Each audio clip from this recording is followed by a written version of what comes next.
ده الطفل اللي كان عمره 12 سنة واللي كان كثير جدا بتثار في داخل التساؤلات والافكار والى اخره، لحد ما ايقن انه ممكن تكون اللفظ الفلسفي مسبب، فبطل تماما انه يتساءل. لكن الحقيقه انه كانت كرة التلج بتزيد يوم عن يوم عن يوم داخل وجدان هذا الطفل، الى ان في يوم من الايام قابل بكر عياش اللي تخرج من كليه الطب وقال لي ايه رايك يا اسلام نحفظ قران؟ بديت احفظ قران مع بكر عياش، خلال شهرين ختمت بقره وآل عمران. قال لي اسلام في مركز في دبي اسمه الفاروق روح قدم فيه. قدمت في الفاروق، قضيت 40 يوم في الطيف، بطلع بعد الفجر برجع العشاء، ختمت 10 اجزاء في ال 40 يوم، وبالتالي انا تقريبا في نص القران الكريم. الحقيقه في رحله القران ورحله الفاروق كان اهم علامين انه في افكار، في معارف، في دنيا غير اللي انا كنت شايفها تماما، في ناس بتيارات مختلفه، مثقفين، معارف لازم تفهمها. دي كانت النقطة الأولى اللي وردت فيها. النقطة الثانية إن لازم أفهم وأترك بصمة في هذه الحياة. فكانت رحلة القرآن الكريم بتاخذني عند أكثر الناس في المجتمع ثقافة ومعرفة. هنا مثلا كانت ندوة في جامعة الشارقة دكتور راتب النابلسي، أنا تقريبا في آخر الدنيا هناك كنت بلتقي بالناس ديت، وكانت التساؤلات لا زالت صامتة، ما بقى أشاركش أي حد مما يدور في وجداني. إلى أن دخلت جامعة الشارقة. الفترة اللي سبقت دخولي للجامعة كنت دائما بتأمل وبحلم إن اليوم اللي هدخل فيه الجامعة هو اليوم اللي هشارك أفكاري مع الناس، هلاقي شباب زيي بيشاركني المعرفة، الحلم، الانتماء. الجامعة دائما كانت بالنسبة لي هي المكان اللي هتخرج العلماء، القادة، المفكرين، النقاد، الناس اللي هتغير وتترك بصمة في تاريخ الكرة الأرضية، تعيش زمان وأزمنة مديدة بعد رحيلهم من هذه الدنيا. لكن الحقيقة ما كانتش كده. لما دخلت الجامعة الدكاترة حلوين بس ما لقيتش الناس اللي تشاركني من الشباب نفس الأخبار، فكنت نوعا ما في وحدة فكرية شديدة جدا. داخل كلية الطب، أحضان أو قضبان الكلية، ما كانتش رحلة المعرفية بالنسبة لي بذات القوة.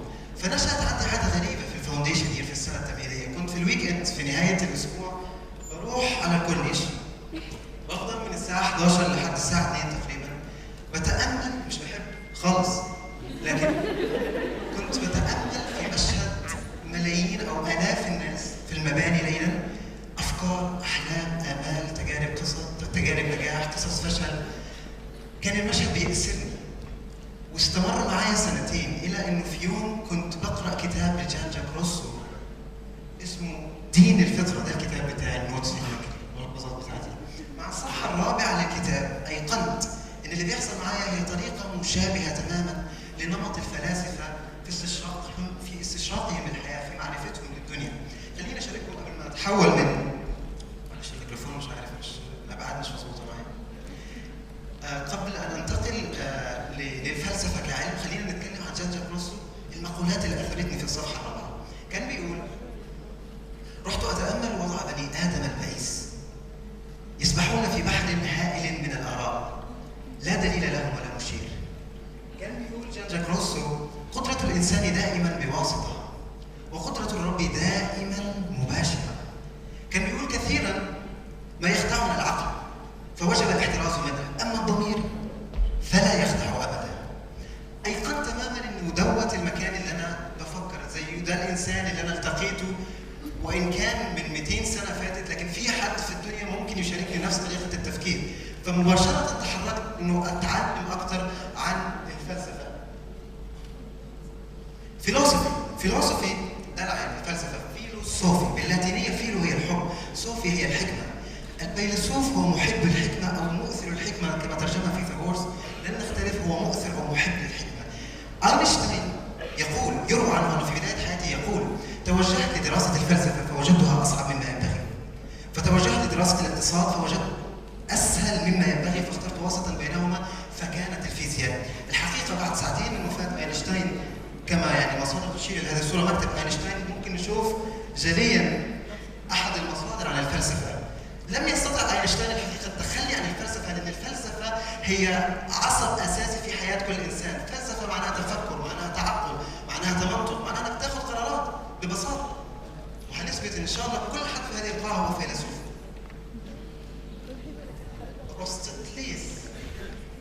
أرسطليس يقول إن الدهشة هي الباعث الأول للفلسفة.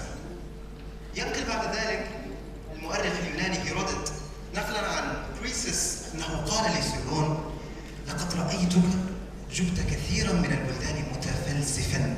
متفلسفا هنا كان يقصد بها أنه طالبا للمعرفة، تواقا إليها، مشتاقا إليها. ده اللي بيأكده أرسطو لما قال: الحكمة لله وحده، وإنما للإنسان أن يجد ليعرف وأن يفهم وأن يبني ذاته في هذه الحياة. حقيقة أن أرسطو هو أول من ينسب إليه أنه سمى نفسه فيلسوف، وكثير من التراجم لأرسطو تقول بأنه كان من الموحدين. أثينا القديمة اجتمع فيها كثير من الفلاسفة، بدأوا يحاولوا يتمنطقوا لهذه الدنيا، يشوفوا الطرق الأمثل للإنسان يستوي فيها. نتجت عن الفلسفة الوجودية فلسفة الكون، فلسفة المخلوقات، وأهمها البشر، واللي نتج منها بعد كده علوم كثيرة بندرسها زي علم المنطق، علم الكلام، علم السيكولوجي، علم النفس، علم التاريخ اللي أبدع فيه ابن خلدون وكان من المؤسسين فيه. طيب، بعد الكلام ده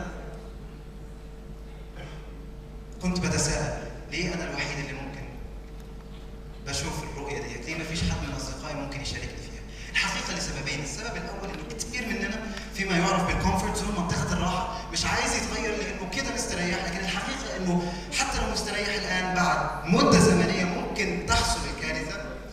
وفي ناس بتحاول تسأل، تتمنطق، تتفكر، تعرف، تفهم، لكن بتقابل بردع من نوعين: ردع الدين حرام، ما تقولش كده، ما تسألش السؤال ده، أو عيب للعادات والتقاليد. حقيقة لما كنت بقرأ كتاب سؤال العمل للفيلسوف المعاصر طه عبد الرحمن، وطه عبد الرحمن من الناس اللي أفنت حياتها فقط عشان يتحط في خانة ويكيبيديا عند المهنة فيلسوف. طه عبد الرحمن بيقول إنه عقول البشر هو شيء مشابه لطبقات الصوت، من الصراخ أو ما يسمى في علم مقامات الجواب، أو إلى حد القرار. ده قرار، ده جواب. من الرؤية دي بيقول طه عبد الرحمن إن البشر على مراحل أربعة: في العقل، في استشراف الحياة، في استقراء الدنيا. أول مرحلة وفيها معظم الناس بيكتفي بالسبب الظاهر لشواهد الدنيا. في سبب تاني، في نوع تاني من البشر بيحاول يفهم السبب اللي هي البواطن، ممكن بنسميه بيتفلسف أو فلسفي. في نوع ثالث بيهمه جدا إن يصل للأسرار، خفايا الأسباب. وفي نوع رابع يقول عنه طه عبد الرحمن: يتجلى في نفسه من المعاني ومن الكلمات ما لا يروق للناس في الدنيا إلا في ذات هذا الشخص، مستحيل أن نحيط وصفا به. تماما هذا الكلام تكرر على لسان أحد أقطاب الفكر الإسلامي. عارفين الصورة دي مين؟ ممكن جلال الدين الرومي، أحد كبار المتصوفين، اللي قال: إن لم يكن من حظك أن تكون يوسف المحبوب، فمن يمنعك من أن تكون يعقوب المحب.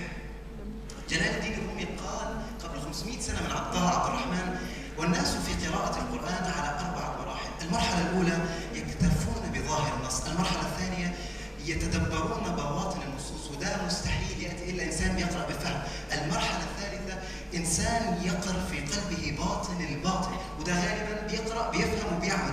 وفي المرحلة الرابعة يهب الله سبحانه وتعالى لقلوب بعض من عبيده من المعاني والتجليات ما لا يستطيع الكلام أن يحيط به وصفا، تماما مشابه لكلام طه عبد الرحمن. طب ليه ما بنحاولش نستكشف الجانب المشرق من التاريخ بتاعنا والمدن الإسلامية؟ الحقيقة إن إحنا عندنا شح خرافي في المعرفة والعلم. 20% من العالم العربي في الوطن العربي بيلتحق بالتعليم، في المقابل نسبة 92% في كوريا، 72% في استراليا، 4% فقط من مواطنين العالم العربي بيقرأوا في مقابل، يعني نسبة 4% نسبة إلى الناس اللي بتقرأ في بريطانيا. 12,000 كتاب في مقابل مواطن عربي، كتاب في مقابل 12,000 مواطن عربي، في مقابل كتاب لكل 500 بريطاني و900 ألماني. 45% من الوقت المقضى على الإنترنت في العالم العربي هو للترفيه. 20% من الميديا، الإعلام في العالم العربي موجه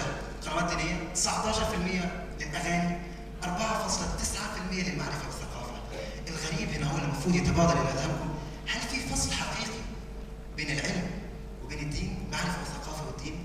مفروض لا، بس اللي حاصل وهنشوف ليه. سريعا اخذكم للتاريخ الاسلامي بتاعنا اللي في الصوره دوت. الكندي فيلسوف العرب الف 256 كتاب، وهو اول من يحسب على تاريخ الفلاسفه المسلمين. ياتي بعديه الفارابي، موسيقار فيزيائي فيلسوف عظيم جدا، وجد على كتاب ارسطو النفس، كاتب عليه قد قرات هذا الكتاب 100 مره، كتاب ارسطو.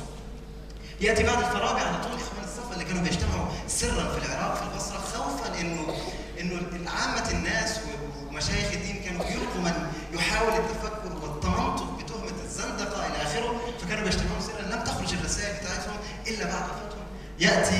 ياتي بعديهم ابن سينا المشهور، كتابه القانون في الطب، واللي ظل مرجعا للدنيا كلها في الشرق والغرب، وهو فيلسوف معتبر. ياتي بعديهم، حد يعرف مين؟ مشهور اكيد، حد قرأ كتابه، ابو حامد الغزالي. حامد الغزالي من الناس اللي جات وقالت استنوا كلكم غلط، الفلسفه دي ولا حاجه وبره الدين، ودرس الفلسفه اليونانيه دراسه مستفيضه، وطلع بكتاب تهافت الفلاسفه، ضرب الدنيا على كل الفلاسفه اللي قبليه. طلع بعديه بسنوات ابن رشد في الاندلس يرد على ابو حامد الغزالي بكتابه تهافت التهافت، ويقول له لا، الفلسفه لا تناقض الدين يا ابو حامد. ايه ده هو برزنتيشن؟ طيب ابن سينا، ابو حامد، ابن رشد. طيب ما علينا. اخر صوره هي لابن خلدون صاحب المقدمه المشهوره، وهو يعتبر اول من اسس علم التاريخ الاجتماعي والفلسفه التاريخيه. بعيدا عن المقدمه المزعجه ديت، كثير من الناس مزعجها الكلام، لكن ازاي اثر الكلام ده فيا؟ بعد استقطابي ومعرفتي بالكلام ده ادركت انه لازم اكون انسان ارسم بصمه ليا في الحياه على قدر المستطاع. فشفت الاعلان ان في اسلام اند ساينس ورشه عمل في الاسلام والعلم في الجامعه الامريكيه في تاريخ 18 ابريل. التحقت بالورشه. هناك كانت اللحظه الاولى في حياتي اني بلتقي بناس على ارض الواقع، من الفلاسفه من المفكرين، بنتكلم في داروين، في نظريه التطور، في النص، في القران، اضربوهم علموهم على 7 واضربوهم على 10. في نص، في ضرب في الاسلام ولا لا؟ طيب ممكن نقبل النصوص ولا لا؟ الى اخر الكلام، لحد ما في مره كان الدكتور عبد الرحمن استاذ اصول فقه اسلامي، طلع الشباب في النص ويعني في نفسهم الحميه، قالوا لهم يا دكتور انت بتمرد الناس على النصوص الروحانيه، الا تخشى ان يتمرد النص على العقل؟ قال مستحيل، وعلى ثغره ابتسامه طمانينه قال ان سلكت الاسباب الحقيقيه للمعرفه يستحيل ان يتمرد عقلك على النص والوحي، لان الوحي هو ليحرر العقل من خطئه، يكمله من نقصه، يخرجه من جهالته. كان جدا جدا مؤمن بالعباره ديت، وبيقول اوعى تقول تخاف انك تقول معلومه لحد علشان ممكن يفهمها غلط او يروح يدور عليها من ريسورس ومصادر خاطئه، او خلي الناس تفهم وتعرف انه دوت انت اصلا مكلف بالعقل. تكريمك في الدنيا لانك عاقل، غير العقل مفيش تكليف، مفيش حساب. هو بين لوحده. هنا دكتور نضال قسوم، دكتور جون ستون من فرنسا. دكتور نضال قسوم بعد 3 شهور بعت لي ايميل: الاسلام اخترناك لتكون مشارك في مؤتمر الاسلام والعلم في باريس، هتقابل هناك شباب من كل العالم.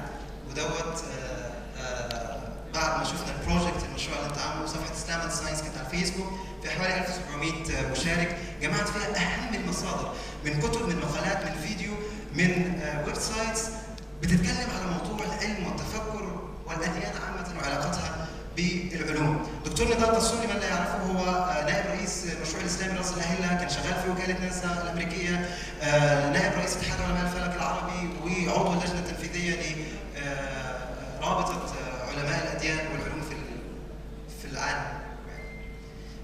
رحنا باريس.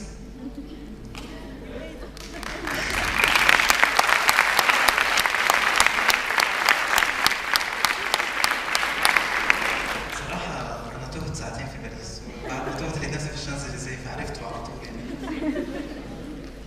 بس التكاسي غريبه، انا ما عرفتش اركب تاكسي، ماشيين بنظام خرافي. في باريس ادركت معنى قصه الانسان في الكون. ما انا الا واحد من اصل 7 مليار انسان في الدنيا ديت. بتقابل ناس بلايين البلايين في الدنيا الدنيا، غير عاداتك، غير تقاليدك، غير افكارك، غير قيمك، غير دينك.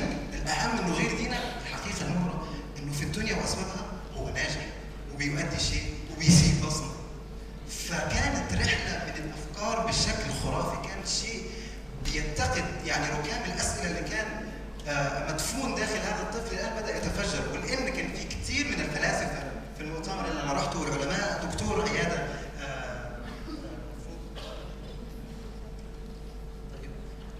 دكتور عدي الجيوشي هو نائب رئيس الجمعيه الملكيه للعلوم، وهو المدير التنفيذي الاقليمي لاتحاد العالم للمحافظه على البيئه.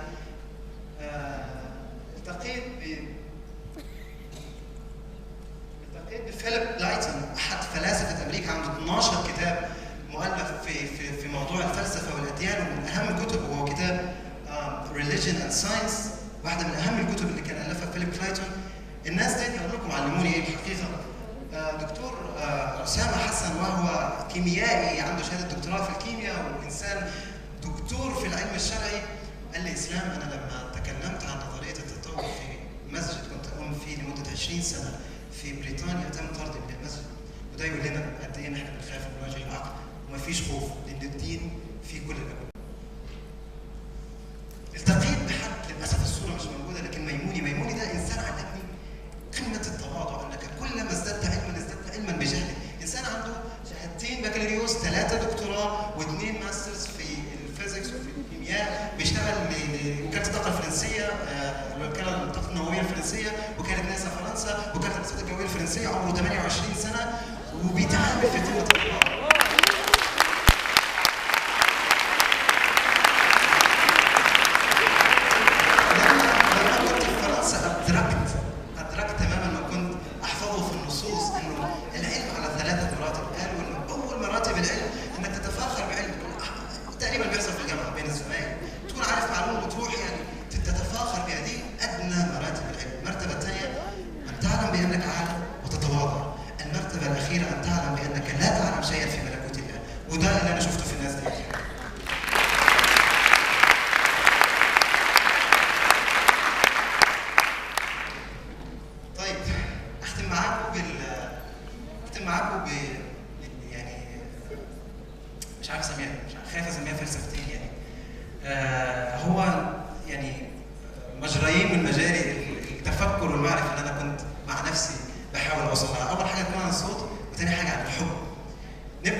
مما علمه النبي صلى الله عليه وسلم للأمة، ودوت اللي احنا بنتكلم وبننتقده لأنه من موروث العادات والتقاليد.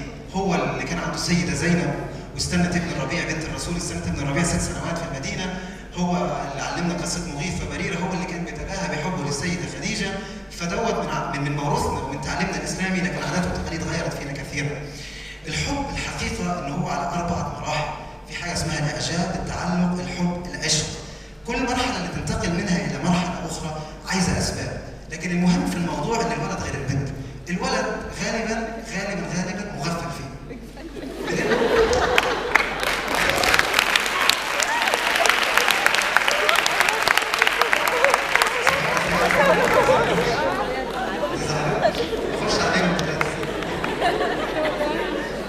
غالباً ما بيكونش الرؤية واضحة، لأن علماء النفس قرروا إنه في هذه العاطفة سيكولوجياً أول ما بيتعلق به الولد هو الشكل.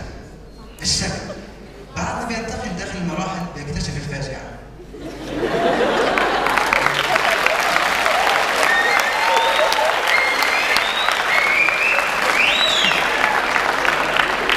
فببساطة خالص بيعمل عقله يلا ممكن أشوف يعني قدري في مكان ثاني في هذه الحياة. لكن الحقيقة الفتاة لأنها جدا رزينة في اختياراتها ما بتنتقلش من مرحلة الإعجاب والتعلق إلى الحب كالقول.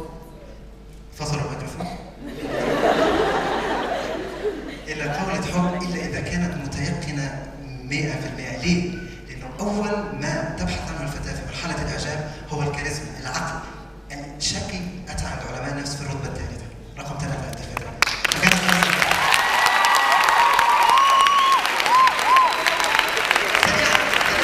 تنتقل في البروسس بتاعه من الإعجاب، من الإعجاب. أنت لو إنسان بالعامية، لو إنسان فاضي بتعجب بواحدة فاضية، لو إنسان مفكر وعالم بتعجب بواحدة عالمة، لو إنسان مغني فنان بتلاقي في النهاية اتجوزت فنانة، أو على العموم يعني. لكن في شواذ للقاعدة. إيه اللي بيحصل بعد دوت؟ التواصل بيولد النقلة لحد التعلم، من الإعجاب للتعلم. والتواصل هنا هو التواصل البريء العفيف. إن شاء الله يكون تواصل علمي في CO2 بيعمل نقلة التعلم. من التعلق إلى مرحلة الحب لا يتم إلا بتبادل كلام غزلي ولو كان عفيفا. تقول لي يقول قيس بن ملوح ألا يا حمامات العراق أعني على شجري وابكينا مثل بكايا. بينقل لمرحلة الحب. لا يتم العشق إلا بالزواج الشرعي. لكن يبقى أن أقول أنه لا تجربة حب أبدا في حياة الشباب هي ترقى لأن تكون تجربة بمعنى كلمة حب، ترقى لمعنى الإنساني الكامل. التجربة هي تجربة إنسانية فيها قصة الفشل والنجاح وإلى آخره. ده لا يتم إلا بعلاقة شرعية طيبة ضمن الزواج. كل ما يعني يتبادر إلى الشباب هو بعض من حب أو غالبا مغفل. لكن الشاب حقيقة إذا كان يعني بنوع من الروية والرزانة بيصل لاختيارات جدا راقية وصائبة. نختم معاكم بآية وتمسكنا بلا تنهر اللي قدمتها عرب في الأول. طيب كم واحد لما يشوف الآية ديت مش عارف في حد ممكن يفهم الآية على غير معناها السائل المسكين؟ حد يرفع ايده؟ كلكم طبعا كلكم اصلا. عموما واما السائل فلا تنهر، ابن كثير بيقدم تفسير رائع يقول اي انه كما كنت ضالا فهداك الله فلا تنهرن سائلا مسترشدا للعلم. الحقيقه انه احنا عندنا نصوص اسلاميه تراث من العلماء، افكار، ادبيات، ترجمات بتقول لنا فكر، افهم، اعرف، روح، ازرع في الدنيا، خلي ليك بصمه. بنقرا اهدنا الصراط المستقيم في اليوم 17 مره على الاقل في الفروض. بنحاول نكون افضل في كل لحظه. اوعى تثبت من حد مهما كانت تجارب الفشل في حياتك او ما تسميه انت اصلا في ابجديات الفشل. مهما كانت التجربه غير ناجحه، مهما حاولت مره واثنين وثلاثه وكانت الدنيا ضدك، حاول انت كل يوم يعني منحه من الله سبحانه وتعالى. اياك تطلع من الدنيا وانت مش فاهم وتريح دماغك. ومن كان في هذه اعمى في الدنيا فهو في الاخره اعمى واضل سبيلا. احنا مكلفين بالعقل. اوعى تخلي اي حد يقول لك انت مين، انت احسن انسان في الكون زي ما كان بيقول الدكتور ابراهيم الفقي. كلك معجزات في معجزات في معجزات. نصك ربك ونصوصك الدينيه بتقول لك روح دور ومالكش دعوه بحد، وهتصل الى الله سبحانه وتعالى، هتصل لجمال الدنيا للابن. اسمك في هذه الحياه فقط وتسيروا في الأرض فانظروا كيف بدأ الخلق. شكرا.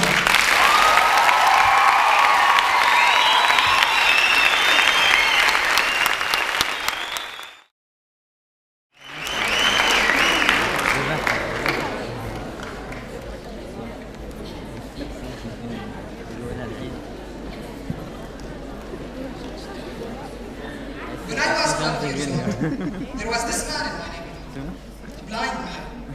He couldn't see anything. He used to walk every day to the masjid, day in and day out, in the morning and in the evening, without any guidance. No one to help, no one to guide him. This man to me was like the Marvel superhero, Daredevil, if you know him. Now, Your Excellencies, ladies and gentlemen, family and friends, and of course my mom.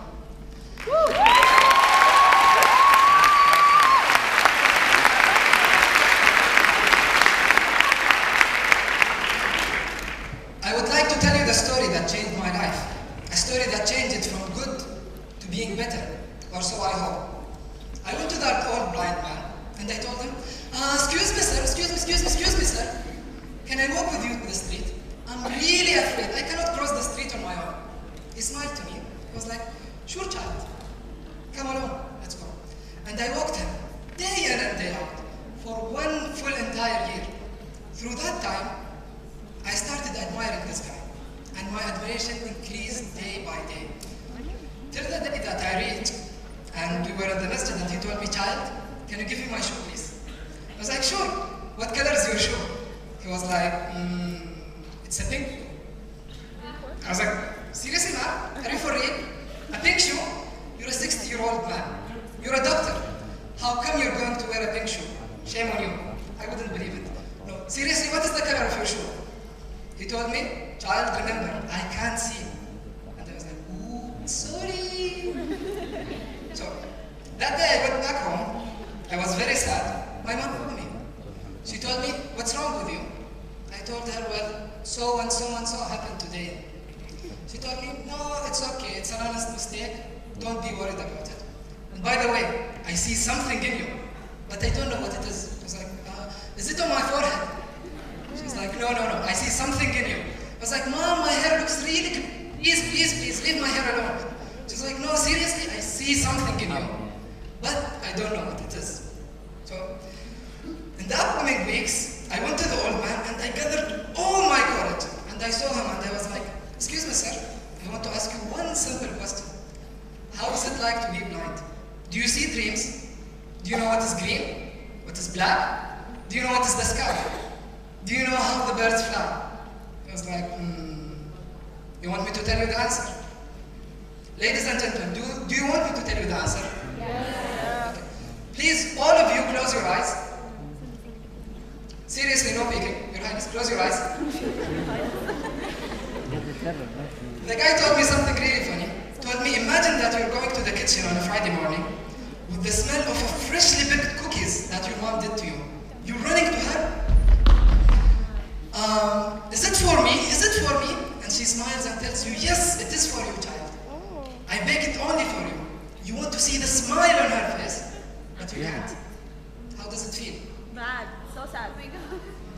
Now, imagine that you had a really funny story that happened with you on the day. So you're sitting with your friends, and you're telling them, you know, so and so happened with me today. And you want to see their facial expressions, but you can't. Ladies and gentlemen, open your eyes. After that, I told him, wow, why did you tell me all of that? He was like, because I saw something in you. What? I don't know what it is. So, after this life-changing talk, I decided that I'm going to go and volunteer in Red Crescent. But before that, I want you to meet the blind man.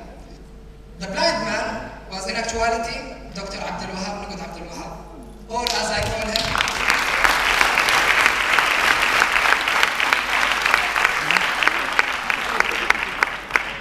the blind man was Dr. Abdul Wahab Nugud Abdul Wahab, or as used to call him Baba.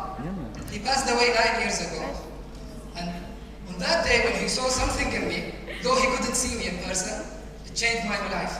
Now, in this picture with him is my mother. Prof. Saad Said Mahjoub.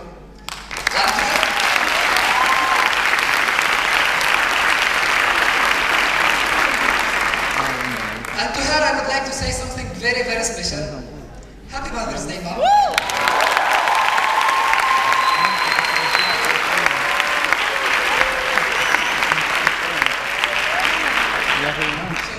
I dedicate my talk to both of them because of their unconditional love and because they had faith in me and saw something in me. It wasn't on my forehead, it was here. They saw it in me. Now after that I decided that I'm going to give back to the community before even taking from it. I said that I'm going to go and volunteer at the Red Crescent. And for 3 years I volunteered there. Till the day that I met one of the regional directors and he told me, "Child, come along." I was like, please don't fire me. I work for free. Please, please, please. I really like it here. I'll pay you even just to stay here. Can I do that? He was like, don't worry, my child. I see something in you, but I don't know what it is. He was like, seriously, man? Everyone is seeing something in me. Is it seriously my forehead? So, after that, I went and I volunteered with people with special abilities. Or so I love to call them. And during that time, my fondest memory of it was when I used to read books for blind people. Ladies and gentlemen, imagine that you're telling someone, how does it feel like to be in a garden? How does it feel like to see a smile on a child? It's a life-changing experience, and you see their facial expressions, I just can't explain. So now, after this time that I have been volunteering, which is almost for the past 10 years, I gathered 6 simple rules of volunteering. Could someone please change the slide because I don't have a pointer? Excuse me. Now, no, the next slide, please. Now, no, before it.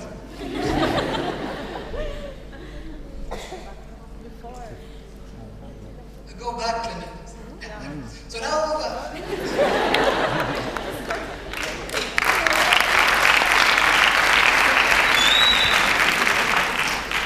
so those 6 simple rules are: follow your passion, because following your passion is the key, and I do believe that.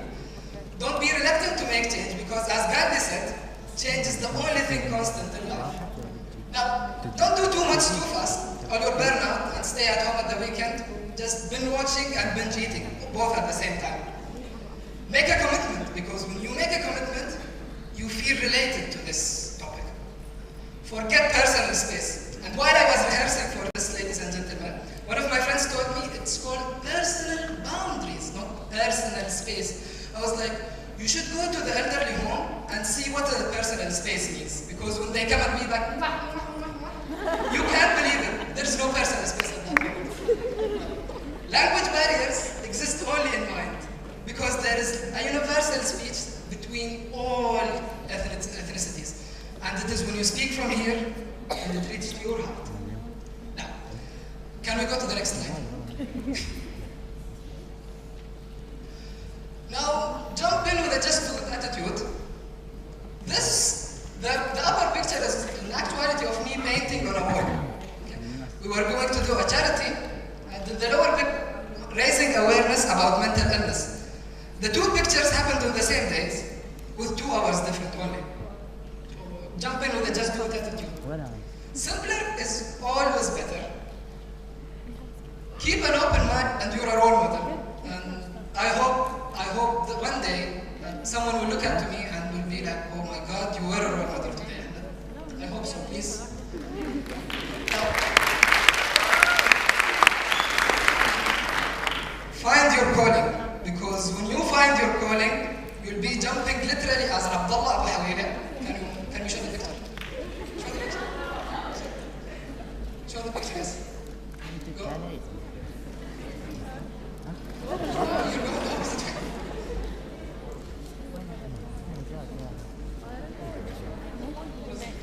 Okay. So, you'll be jumping here as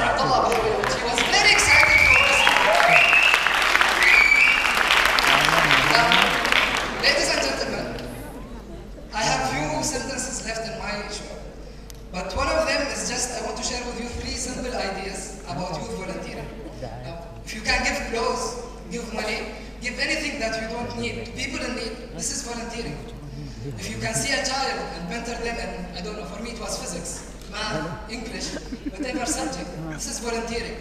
If you can sit with someone and teach them a new language, this is volunteering. Ladies and gentlemen, while I was speaking with you, and while you were laughing at me, or with me, I hope, I saw something in you, but I don't know what it is. I hope that one day you will volunteer and you will see it.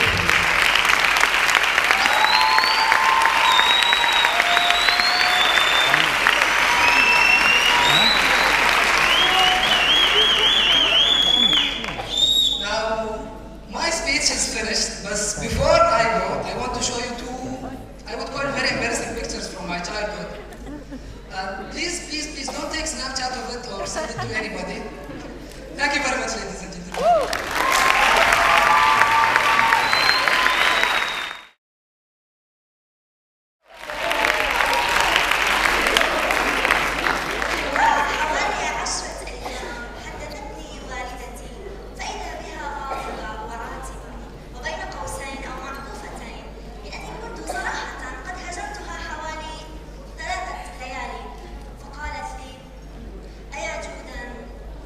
أيا جودا لما هذا الغياب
goes through their mind is crazy.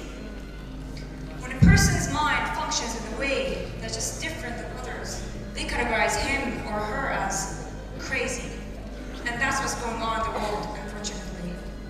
My closest friend was told that she was crazy. She was looked down on and judged without being given a chance to explain how the machine inside her head worked. This is her story.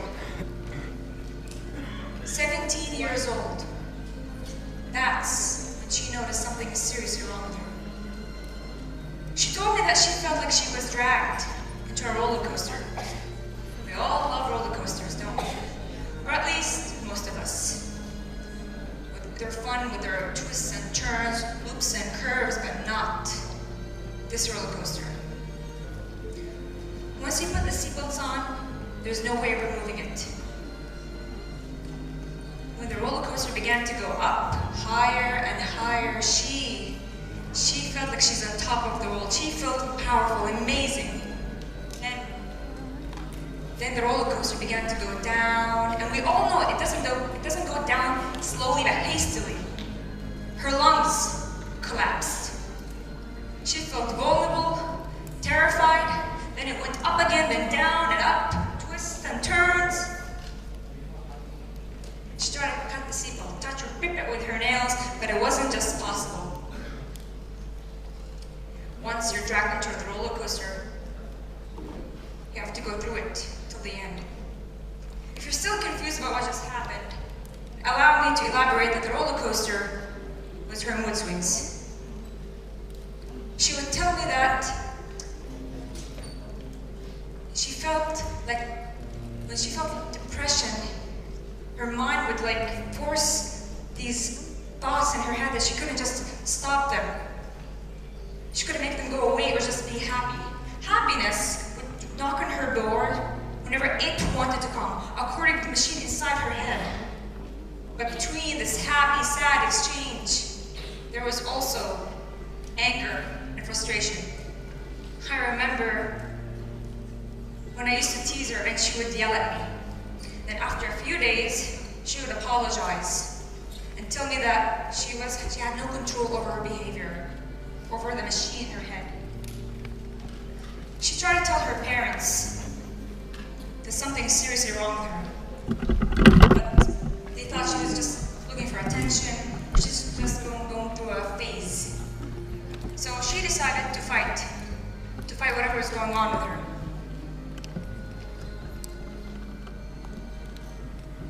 I remember when we came to the UAE to study in the University of Sharjah.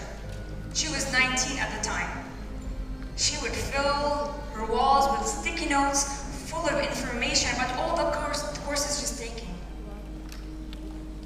Her creativity and enthusiasm were beyond high. But there were days where she couldn't focus, where she couldn't force a smile, where she couldn't leave the room. She thought this should have been just a phase, but this phase went on for 2 years, and she was still trapped in it. When she turned 20 years old, she had saved enough money to seek a psychiatrist. After a while of convincing her and forcing her, she finally went to see him. And that's when she got diagnosed with bipolar disorder type 2. She was put on medication. Bipolar disorder isn't a personality disorder, it's a mood disorder. It's also called manic depression. Her mood would just shift in a way that was just unusual. Also, World Health Organization states that over 60 million people worldwide have bipolar disorder. Depression in bipolar disorder isn't like normal depression. Normal depression, it feels like falling off the 5th floor of a building. But in bipolar disorder, their mood would be so high they would feel like falling off the 15th floor of a building. The impact of such fall is by far worse. Evidence show that bipolar disorder in bipolar disorder, people with bipolar disorder, are born with it. But some evidence does not show that it's developed during their childhood, but trauma does trigger it. It's not just bipolar disorder, it's other disorders out there. My friend, she started taking medication. She felt better, but her mood swings did not go away completely. You see, some people think that once you take medication, your fear and anxiety will go away, you'll have good grades, you'll have friends. No. Medication does help, but it's all you, it's all in your hands. My friend, she's gone. She's no longer here. She challenged herself to join clubs, she challenged herself to find a hobby, she challenged herself to meet friends, and gradually she disappeared. She disappeared within her accomplishment, within her good health, within her safe environment. And I was her accomplishment, her hard work.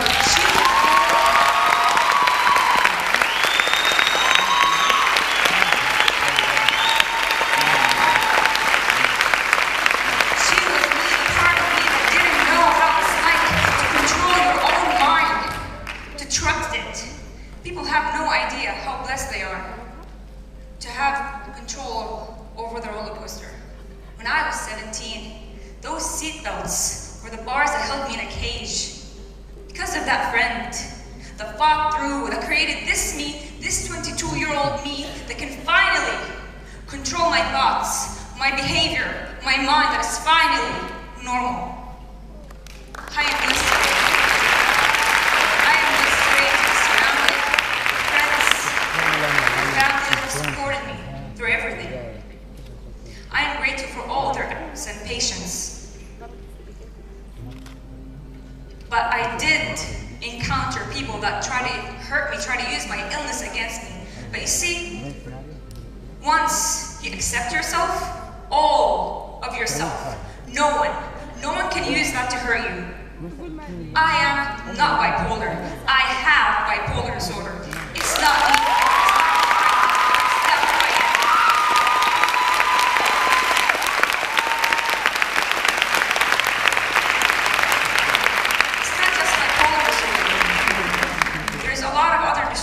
Suffer from silently, because honestly people view them as something shameful, something fearful,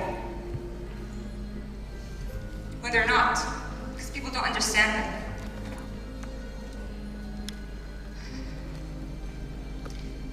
I have met people in this university that have bipolar disorder, that have ADHD, that have bulimia, and I swear they are one of the most creative, intelligent people I have ever met. They're viewed as outcasts when they actually shine brighter than most. Vincent van Gogh. Vincent van Gogh is an artist known for his Starry Night, for his paintings, The Starry Night. He completed more than 2,100 paintings. His paintings rank amongst the most expensive paintings, such as his portrait of Dr. Gacht. It was sold for $82.5 million. He was going through what seemed to be symptoms of bipolar disorder. He was viewed as an outcast. He used, even though his mind was at war, he still used his art to express the thoughts in his head through art. He shined. Whoever is listening and is going through something, a struggle, anything, a war in their head, challenge yourself. Challenge yourself to go out there. Challenge yourself to find a hobby, to meet people, to join clubs. Challenge yourself. You can't expect depression to go away when you just lay in bed and binge watch movies, shows. No, that's just a distraction. And distractions are temporary. You gotta get out there and actually live, than just try to survive. That's what my friend did.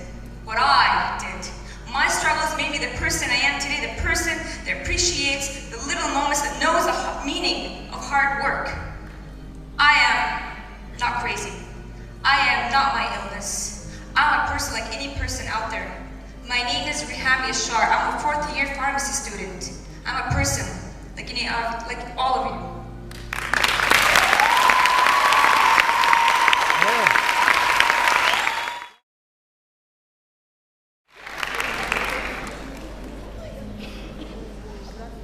السلام عليكم. كنت طول حياتي المدرسية عندي همة العمل والعطاء وكسب خبرة كل شيء مفيد. كنت أطمح إني أضع بصمة ذات قيمة فعلية على وجهة هذا العالم الواسع. ممكن نقول إنه البيئة المشجعة كانت رقم 1 في خلق هذه الهمة. والبيئة المشجعة يعني مدرسينا ومدرساتنا اللي وضعوا فينا بذرة إنه إحنا عندنا شيء نقدر نقدمه للمجتمع، عندنا بصمة بنقدر نحطها وين ما رحنا. وأنا من هون بشكر معلمتي إيمان غالب الرائعة جدا اللي تشوف هذا الحصاد، كنت بتمنى إنه تكون موجودة.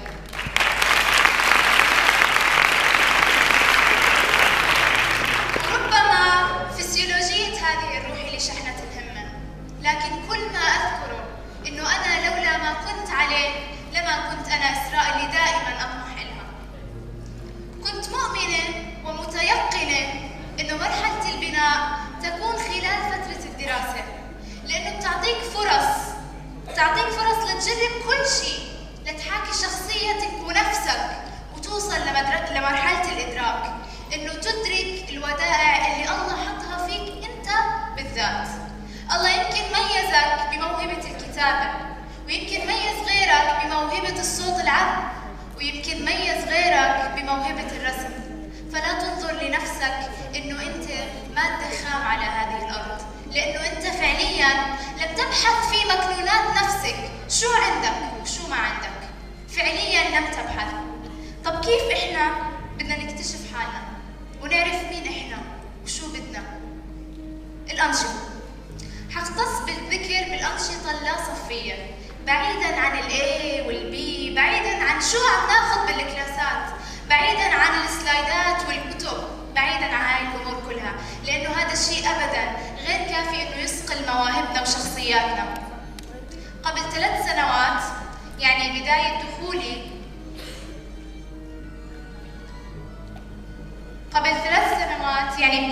دخولي إلى جامعة الشارقة، وكوني طالبة في كليات الطبية ومركز العمادة متواجد في كليات البنات، كنت أحبط بمعنى الكلمة أحبط. ربما لأني دخلت إلى بيئة جديدة، وربما أنه افتقدت البيئة المشجعة أو افتقدت إلى الناس اللي كانوا دائما معي. مر الفصل الأول وأنا مثل ما أنا، مادة خام، ما ضفت ولا شيء لتجربتي، ما ضفت ولا شيء إلى شخصيتي. زي ما دخلت خرجت من الفصل الأول. وكان الفارق الوحيد إنه أنا بدل ما أكون بدرس بالعربي صرت أدرس بالإنجليش، وبدل ما أكون بروح الساعة 1 الظهر صرت أروح الساعة 5. إجت الإجازة وبلشت أفكر، هل أنا حقضي 5 سنوات من حياتي وأنا زي ما أنا ما ضفت ولا شيء لتجربتي وحخرج زي هيك بس بشهادتي العلمية؟ هل حتمر هال5 سنوات وأنا ما ضفت ولا شيء؟ قلت لابد إني أنا أجرب، وإنه ليش ما أخرج نفسي من الصندوق اللي أنا وضعت نفسي فيه. وكانت عبارة لكي تنجح من الضروري أن تقبل العالم الخارجي كما هو وترتفع فوقه، هي حافزي الأول. وبلشت عادي مستعدة أوقف بالشمس، استنى الباص، أطلع بالباص، أروح العمادة وأسأل. وبلشت فعليا أدخل بالجو. وكانت بداية دخولي بالجو هو نشاطي في النادي التطوعي المشهد الصامت. إنه تدخل على الكافيتيريا وتلاقي الناس بتاكل وغير منتبهة، وفجأة مشهد ساكت بيمثل واقعنا إنه إحنا دائما على الموبايل. وتاني تجربة كانت لما رحنا إلى مركز الشارقة للخدمات الإنسانية، وهاي التجربة فريدة من نوعها، كانت من أروع التجارب. إنه ولكن هم غير بشي بسيط، وهذا النقص اللي عندهم يمكن الله ميزهم فيه عنا. هم معك بالمجتمع، بتعلموا زينا زيهم، وعندهم أمل وطموح، ويمكن إحنا ما عنا إياه. وفعلا هذه من أروع التجارب. وبعدها أقمنا دورة للصم والبكم وتعلمنا كيفية التعامل معهم. وثالث تجربة كانت النادي الفلسطيني، إنه أنت تمثل بلدك بالجلوبال داي أو غيره، وكانت بداية النادي الفلسطيني المطبخ الفلسطيني. والتجربة الفريدة من نوعها أيضاً رحلة المطار. كانوا صديقاتي مصدومين إنه رايحة المطار؟ شو بدك تعملي بالمطار؟ بس ما عرفوا إنه إحنا خلف كواليس رحلتنا في أشياء مخبية ما بنعرفها. هاي الرحلة أنا ما ضبيت شنطي ورايحة أسافر، ولا رايحة أودع حدا، بس رايحة أشوف إشي خلف مجريات رحلتنا ونجاح الرحلة. كانت فعلاً تجربة فعلية جميلة، إنه أنت تعرف شي غيرك ما بيعرفه. وهكذا بلشت أندمج وأدخل بالجو تدريجياً إلى الآن، وأنا هلأ سنة ثالثة. وعلى هامش هذه الأشياء وعلى هامش كل هالمحطات حتلاقي ناس تحكي كتير، هم في الخط الأول من إحباطك. عارفين هدول الناس شو؟ هدول الناس أنا بقسمهم إلى قسمين، إما إنه هم مش قادرين يوصلوا للي أنت واصله، أو إنه ما عندهم الحافز اللي جواهم، أو هذا الحب إنه يعملوا شيء للمجتمع. هو صعب على فكرة، كتير صعب إنه أنت تطنش هذا الشيء، بس بالأخير عاصفة التغيير هاي شملتهم إنه إحنا ما نسمع لهم. حتلاقي كتير ناس بتعمل كل هذا الشيء، بتجرب تروح ايفنتس، بتجرب تروح وركشوبس، بتجرب تعمل كل شيء، بس بيكونوا للأسف تخطوا مرحلة العلم، وتخطوا مرحلة التجربة، وتخطوا مرحلة إنه بدهم يتعلموا شيء، وراحوا للشهادة بس عشان الشهادة، مش عشان شيء ثاني. في بداية هذا الفصل دخلت دكتورتنا الرائعة غالية خضر وشرحت لنا عن مادة الميكروبيولوجي، شو حناخد، تقسيم العلامات وإلى آخره. وحطت سلايد كبير وحكت فيه الشهادة للجميع ولكن العلم لمن يريد.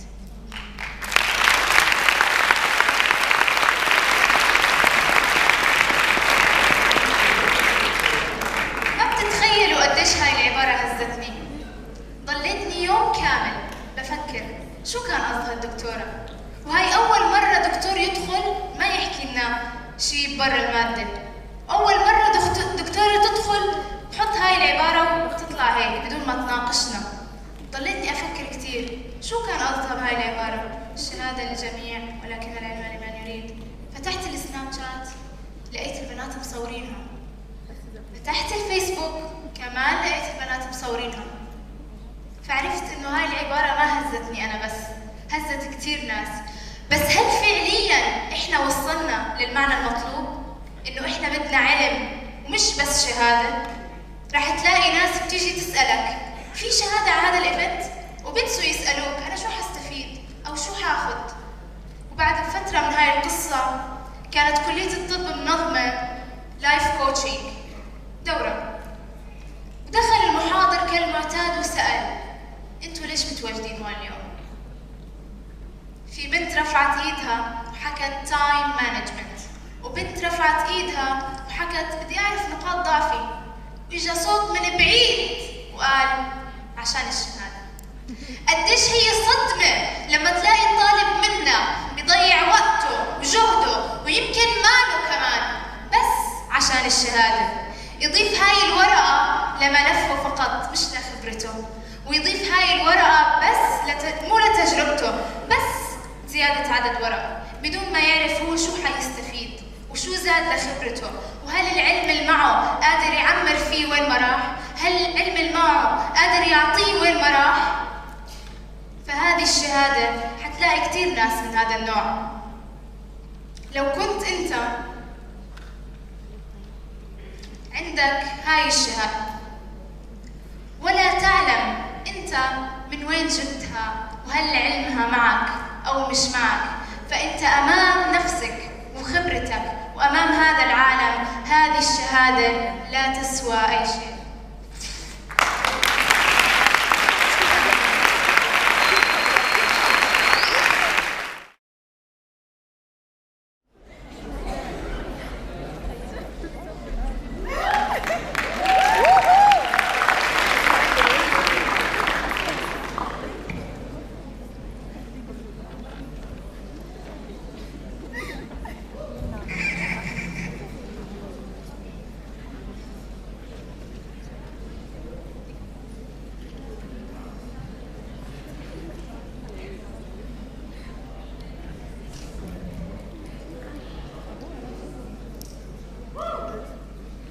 Somewhere on the internet today, they're bullying my sisters out of their skin, telling them that their features are only considered beauty marks on a lighter complexion. Like how big hips and big lips are only considered beautiful if your name started with a K and ended with something like an ashy and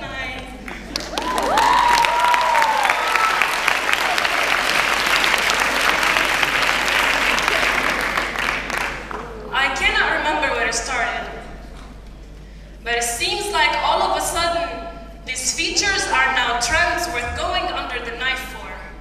These trends are now packed up in a box and sold in exchange for your insecurities, their face smothered in fair and lovely, trying to convince you that your dark is ugly, a disease you should get better from.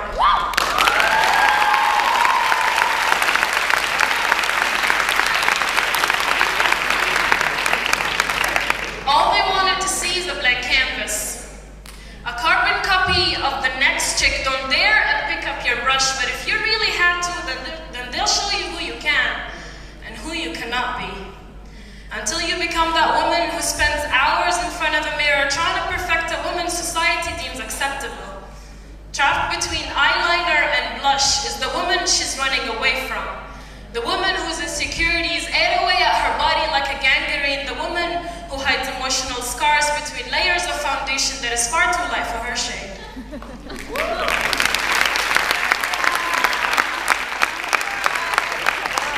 And they'll tell her that she'll only be beautiful if she straightened the nap out of her hair. There is no place for kinks here. No one told her that God crafted every curl with his hands, perfected every coil, so shake it, let it take up all of the space. Let it take up all of the space that it needs. Don't restrain it. Let it down or up or however it wants to go. No love. Let it down. Thank you. Let it down or up or however it wants to go. No law of physics can tell you otherwise. Let it crown you, you young Nubian queen. And the next time they try to make you hate your most natural state, resist. And do not conform.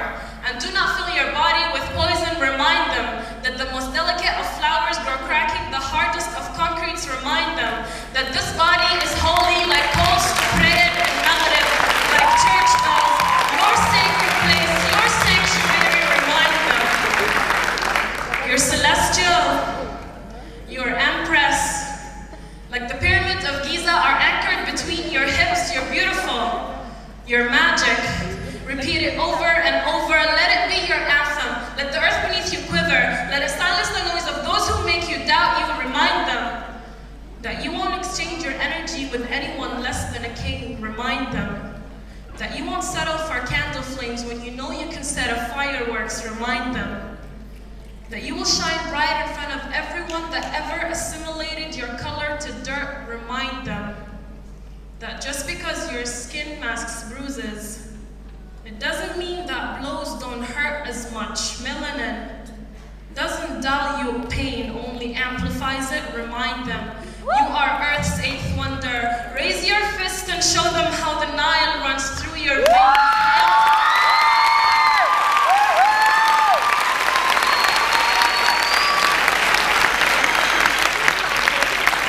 Raise your fist and show them how the Nile runs through your veins. Hail to your ancestors and tell them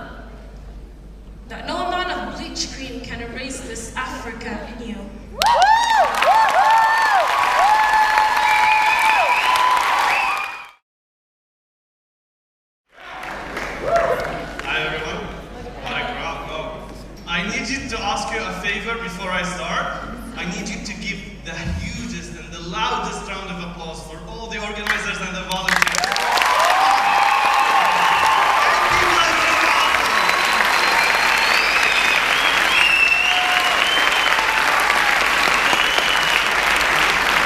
They have worked day and night, non-stop to get this out, and it's awesome. Thank you, guys.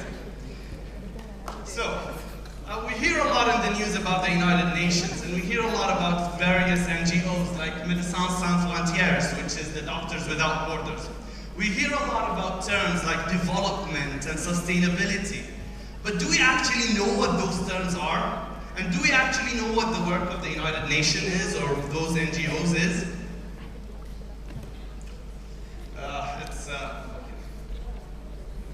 I guess I'm facing some technical difficulties. Hold on. You've seen all this picture, it's all around, so that's me. So, the world today is faced with grave dangers. There is an unprecedented refugee crisis. The world has not witnessed such a crisis since the end of the Second World War. There's the climate change. We all hear about it in the news, but do we actually appreciate it? Do we care about it? I need you guys to be honest with me. Who here follows the news regularly about climate change? Raise your hand if you do so. That's a few hands. Thank you so much. And this is the purpose behind my speech. I would like you guys to follow the news about development and the issues facing the world further. There's also hunger. People in the world are hungry. There are 1 billion people who are hungry today. I want you all to absorb that number and understand it. 1/7 of the world are hungry today. My name is Iwan Hokam. I'm a medical student here at the University of Sharjah. And I was one of the fortunate 40 participants last year to take part in the International Development Youth Forum in Tokyo, Japan. I knew this forum gathered 40 youth participants from all over the world and were chosen from a pool of 4,500 applicants. All of those... Thank you. And all those youth came together to discuss the issue of hunger and try to find a solution for the issue. I flew from Dubai to Japan, and I knew that this will be a memorable experience. I mean, guys, this is the land of technology. This is the other planet, Japan. I knew that this will be a memorable experience, and I knew that it will carry so much lessons. But what I did not know is that it will be such a life-changing one, as it turned out to be. I met the youth from all over the world in Tokyo, and I got from all over the world. There were people from Latin America, there were people from the United States, all around Europe, Uganda, Burkina Faso, Indonesia, Japan. People from all over the world are participating in the conference. And I got to work with 5 of them, who are from Belgium, the United States, Japan, Vietnam, and Belarus, to develop an idea for hunger. This is what we do for fun when we're bored of discussing. This idea had to be presented in front of a panel of judges made up of representatives from the Ministry of Foreign Affairs and various other representatives from various other NGOs in Japan. Now, what the idea was, we called it Farming Masters. And we wanted to simply utilize the knowledge of master's students in agriculture in order to help farmers in areas like West Africa and other parts of Africa that are French-speaking or English-speaking. How were we able to do that? We wanted to get the master's students on internships with local NGOs in the African states, and those students will be able to help farmers develop their techniques that are used for farming, therefore increasing their crops and therefore increasing their income. And at the same time, the student would be gaining practical experience and would be gaining a credit from the university for his internship. Our idea, thankfully, we presented the idea in front of the panel of judges, and our idea, thankfully, won the first prize in the conference.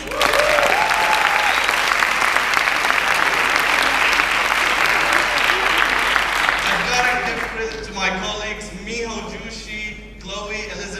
they were awesome throughout the process. Now, I learned lessons as I mentioned earlier, and they were precious and life-changing lessons. And I would like to share those lessons with you today. The first lesson would be, don't underestimate yourself. There's this famous saying that says, our deepest fear is not that we are inadequate. Our deepest fear is that we are powerful beyond measures. And you guys are. I remember before I submitted my application, I was in the radiology class, and I shouldn't probably say this because there are a lot of doctors attending, but it was 5 hours before the deadline, and I left the radiology class and went to submit my application. I didn't want to submit it at the beginning because I thought there are thousands of people who applied already, and I wasn't sure if I'm gonna get in. So I thought, why bother? Turns out I was wrong, and I was chosen. First lesson, do not underestimate yourself. You have potential and you are powerful. Second lesson, get involved in development. There is a huge world outside of this room. There is an exciting world being built right now. It's being built by intellectuals, thinkers, and change makers. Be involved in that work. How many of you have heard of the Sustainable Development Goals? Again, few hands. Awesome for those of you who heard of them. The Sustainable Development Goals were goals that were recognized by the United Nations in 2015. And they will be a plan for the next 15 years. They are aiming to end poverty. They're aiming to increase the level of education. They're increased to reach a sustainable world. Know about those goals because you are part of this world and you need to be an active shaper of this world, not be passively shaped by it. Third lesson, meet people. This experience was so unique for me because I got to meet people from all around the world. And that makes you leave the bubble that you're inside. You think that it's only Arabs who exist on the planet, or it's only, in my case, Syrians or whatever.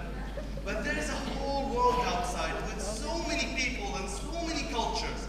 We got to meet together and discuss stuff. Everything about our cultures, we shared them. I had stereotypes about them, they had stereotypes about me. We all were able to break them. Meet people from around the world and get to know them and make friends with them. This world will literally be a more peaceful world if we all get together on a dinner table and just talk. Next lesson, and this is something very important to me, travel. As I said, the world is not just here. There is an exciting world out there. You have to travel and discover it. I consider traveling to be as important as drinking and eating. Because there are so many stuff that you will not be able to learn in your life unless you travel. Travel and get to know the cultures and get to know the stories that those cultures hold behind them. And traveling should not be an expensive experience. It can be very cheap for those of you who are worried about the financial burdens out of it. Travel and meet people and get to know the cultures. This is one of the stories that I really love about the Japanese culture. Girls, you're gonna love this. This dog is named Hachiko, and he's very glorified in the Japanese culture because for one reason, he had an owner who left him in that spot one day. His owner left him for a little while, but he died through that while. This dog kept on coming every morning to the same spot, leaving at night, coming in the next morning until he died in that spot.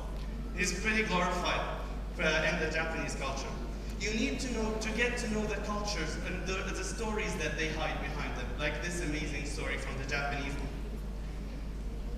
Another lesson that I learned.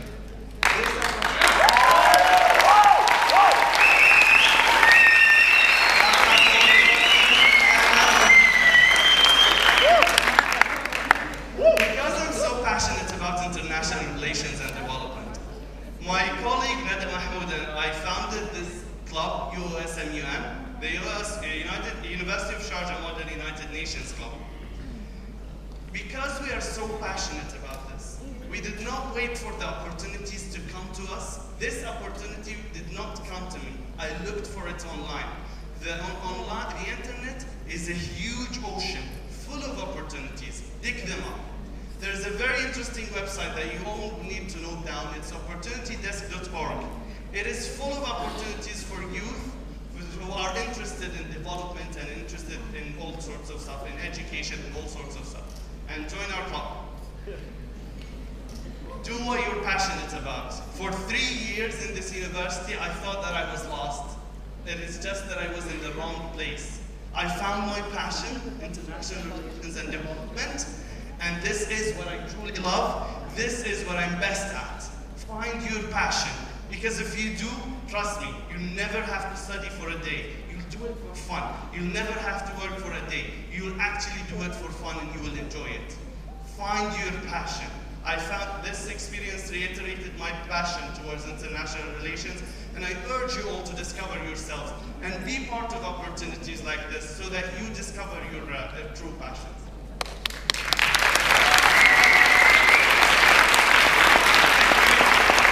Thank you so much again. Thank you for the organizers. Thank you for the crowd who are here. A big shout out to my sister Rahaf. I love you. I'm very annoying.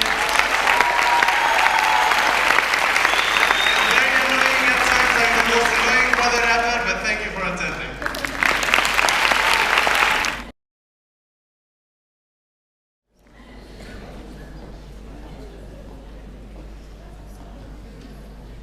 When I say the word Palestine, what comes to your mind?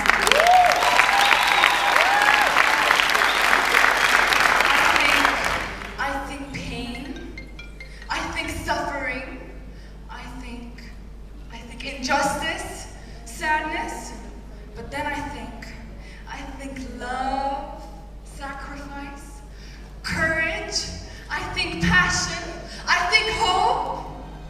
My name is Razan Gavin, and I will be talking about my experience in Palestine over the summer.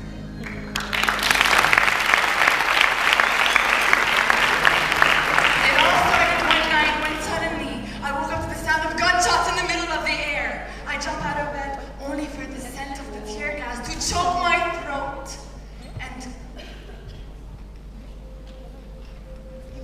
it choked my throat and my vision went dull. I couldn't see. I ran out of the room only to trip and fall and land on my right arm. I start screaming. Excruciating pain runs up my arm as I scream at the top of my lungs out of the pain I'm feeling.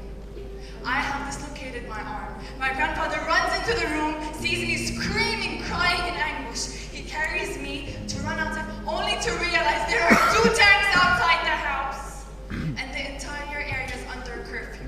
No one could enter and no one could leave the entire area. He runs back inside, he grabs a white cloth, and he comes back and he starts waving it. He starts waving it, screaming out, "We have an injured child, let us leave, please." They never listened. Hour after hour, as I cried and I'd lose consciousness from the pain, and I'd regain consciousness, and I'd cry one more time, and I'd regain consciousness. Every ambulance was sent away, every single one. 5 hours later, my arm is blue in color, and it's swollen, and I'm crying and I'm screaming. And through it all, I think there is hope. I am going to make it. How? I am going to make it. I'm going to be perfectly fine. They finally let in one ambulance. That ambulance was the Red Crescent. Getting to the ambulance was a complete blur. My mom crying, my grandfather screaming. It was a complete blur. We went to the closest hospital only to realize too that it was also under curfew. No one was allowed to enter and no one was allowed to leave. I had nowhere to go with a swollen arm 5 hours later crying. I started screaming at the top of my lungs in anguish. What am I going to do at this point? But there is always hope. Always. My grandfather takes us to the nearest, his old friend who packs his old medicine. I remember clearly there were 4 guys, 4 men. 2 of them my uncles, 2 of them his young men, and the doctor himself, 5 in total. He would grab my arm and touch it so hardly, he would say, "To the right," and they would all move my arm as I heard my arm crack underneath their bones as I screamed consciousness only to get up, and it will continue and continue. And I think this is going to end. There is hope.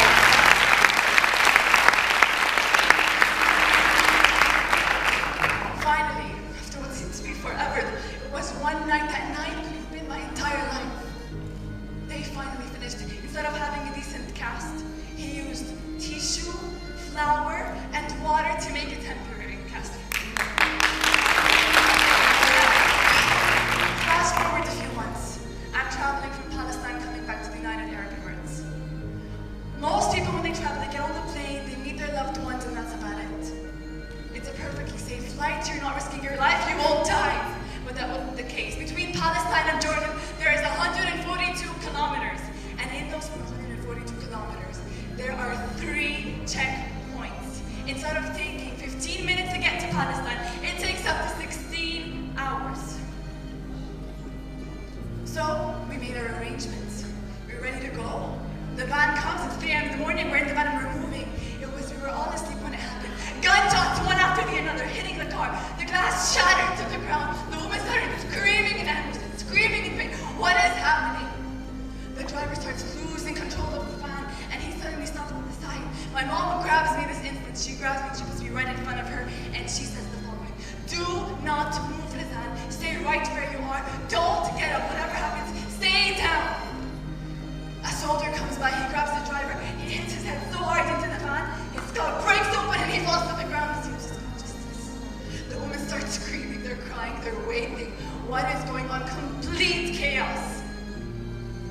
He tells us the following: in a matter of time, there will be an aircraft that will bomb the entire area, including you in it.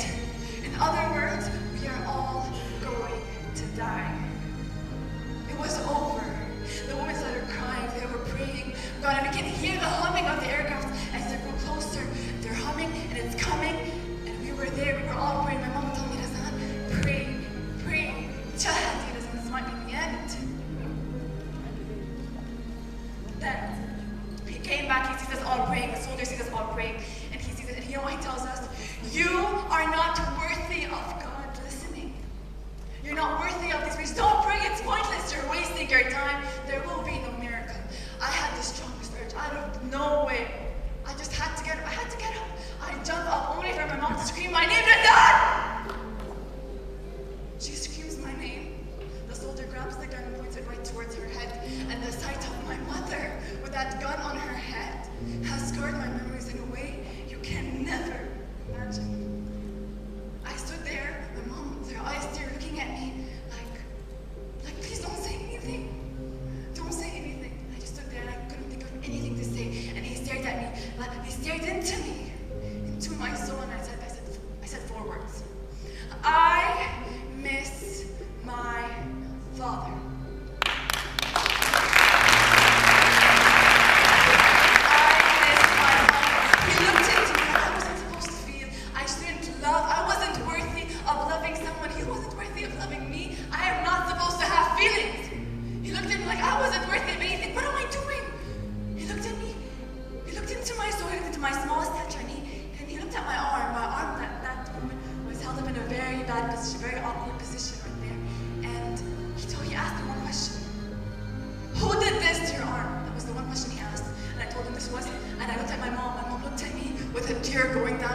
Going down her cheek, and I can see it, and I'm like, oh God, what am I going to do? I say this. I say the following. I say, this isn't your fault. I fell, I tripped, I did this to myself. He puts the gun down and he just leaves. My mom starts crying, what were you thinking? What are you doing? You could have died. Something could have happened to us. It's okay. Everything, there's always a way out of it. There's always a way. Even at this time, there's a way out. He comes back. We can hear the aircrafts. They're right above us. It's coming, and we're lost. That's it. We're gonna die. That's it. It was the end. They were all praying. That's it. He comes and he says this thing. He said, "You remind me of my daughter. You remind me of my daughter." As he throws the keys and he says, "You have a few minutes to get out of the area, or you're done for." As he gets into his jeep and he just disappears.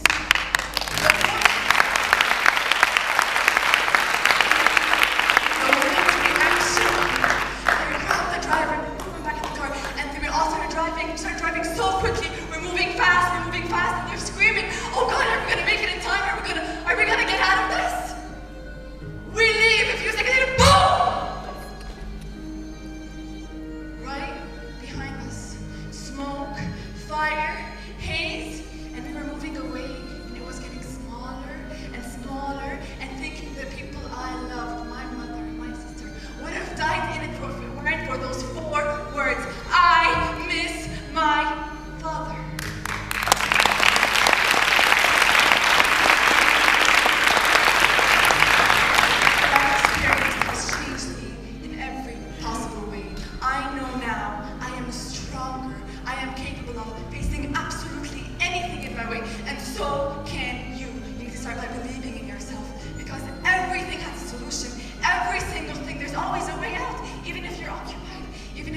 You are going to get through it. Because you know why? You know what they tell you? The worst thing you can do as a person is to compare yourself to the people around you. Because you are unique. You are different. And they tell you, don't look up.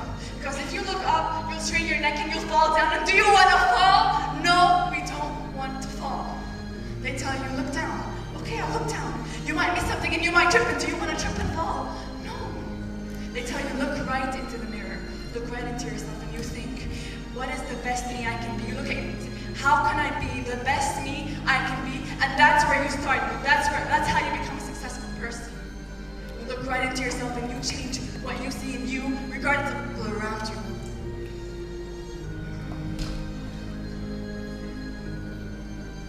Be different. They tell you that you should be patient. Why patient?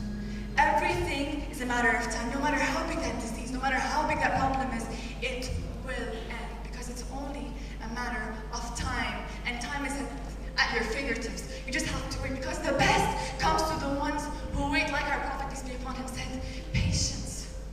Patience is the key to success.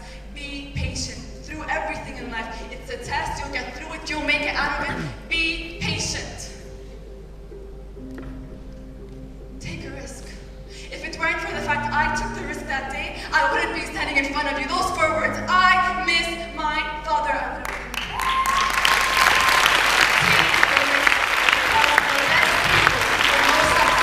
wouldn't be. Are a result of the risks they've taken. Without a risk, you're not living, because life is worth it. Life is taking the risk.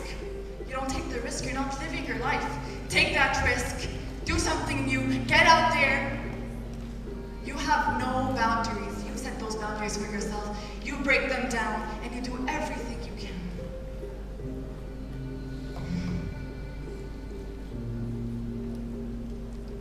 In the end, we only regret the chances we didn't take.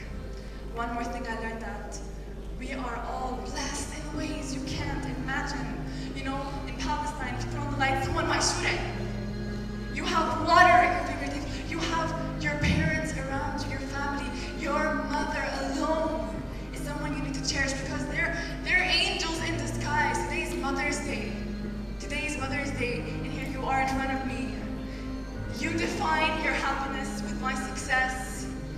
You make me who I am today, and you're the one who stood by me through everything, and I thank you. You've taught me so much.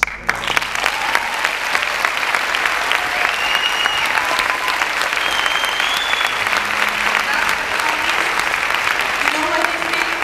You might fall into a hole in the ground. You need to get up. You need to take that step forward. You need to get out of that step. You need to get out of the hole you fell in. You need to move forward. You know what they tell you? If you can fly, then run. And if you can't run, then walk. And if you can't walk, then crawl. But whatever you do, you gotta keep moving forward.